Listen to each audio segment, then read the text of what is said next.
Torağına, suyuna, toprağına sahip çık.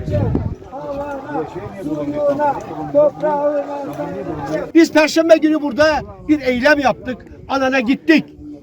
Ve o gün çalışmama kararı alındı. Niye biliyor musunuz arkadaşlar? Çünkü ayın 26'sında bir festival var. Evet.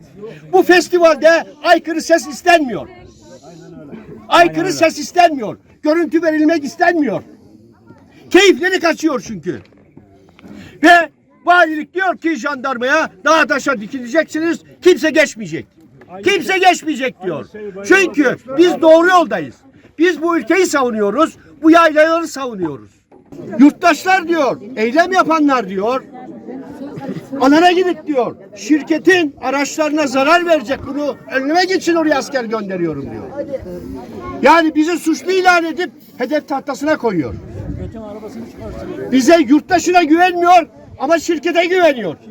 Peki şirket ne yaptı? Yasa dışı olarak burada ilk sondajını 1 yıl boyunca yasa dışı yaptı. Hiçbir ruhsat şeyi yokken, izni yokken. Nereden biliyoruz? Kendi beyanları, yazılı beyanı. Yazılı beyanı var. Suç işleyene müdahale yok. Ötekine suç işleme ihtimali var diye müdahale var. Evet. Yasaya aykırı işlem yaptığı halde şirkete güveniyor vali ama biz yurttaşlara, burada yaşayanlara güvenmiyor. Kimin valisisin o zaman? Soruyorum bu vali. Evet. Kimin valisin? Şirketin valisi. Yurttaşın valisi. Şirketin vali. İstifa. Vali. İstifa. Burası nedir? Şu gördüğümüz yer sondaj makinasının çalışması için suya ihtiyaç vardır. Su havuzu. Peki böyle mi olması lazım burası? Hayır. Bakın havuzlar bir membran olması lazım. Koruma altına alınmış olması lazım. Buraya bir hayvan ve bu sızdırmaması gerekiyor. Çünkü sondaj yapılırken örneğin bentonit kullanılır.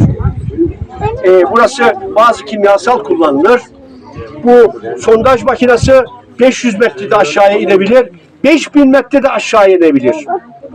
Ve kanatlar çıkartılır. O kanatların tahlil sonucunda hangi metrede altın veya gümüş olduğu tespit edilmesi için burası bittikten sonra ise bu su burada bırakılmaması gerekiyor yasaya göre. Bunu buradan o sızdırmaz membran içerisinden vidanjörle alınıp koruma altına alınıp buradan götürülmesi ve bunun bertaraf yani rehabilitasyona uğraması gerekiyor. Bu suç. Suç delildi. Kendileri gitmişler ama suç delilleri ortada.